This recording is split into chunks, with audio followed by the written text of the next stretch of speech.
But think about this. I went through all that because I want you to think it takes a very special person to die the perfect death after they live the perfect life.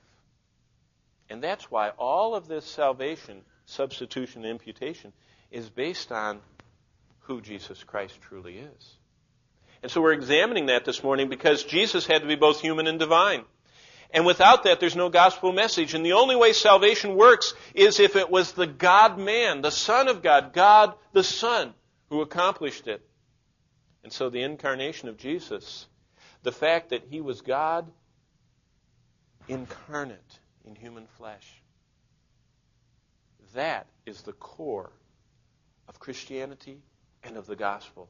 And without that, it's not genuine salvation, and it's not genuine gospel.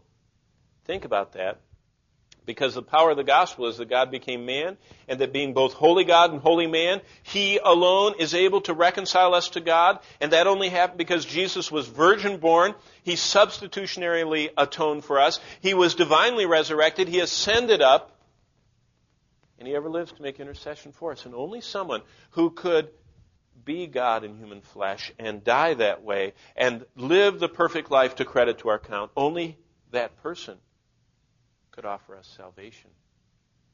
You say, why are you talking about this? Well, now turn back to John 14, our text that we're studying, because we're right in the middle of this great series of I am statements from Jesus Christ.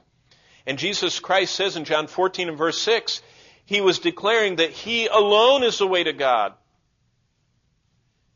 And so he says, I'm the genuine Savior. I'm the genuine offerer of life eternal. And if you are trusting in anything other than the genuine antidote for anthrax, you're going to die. And if you're trusting in anything other than the genuine salvation God offers, through the genuine God-man, God become man, you will also die. And that's what's so critical. This morning we're here because we believe the gospel, the good news that God made a way for us to be saved. That one way, Jesus absolutely affirms in verse 6 of chapter 14. He affirms the exclusiveness of salvation. He says, I'm alone the way, the truth, and the life. And a genuine believer believes he's the way.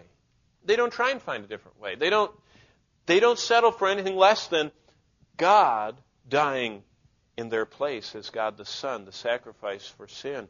And they don't settle for anything less than God the Son living the perfect life that we could never live in our place.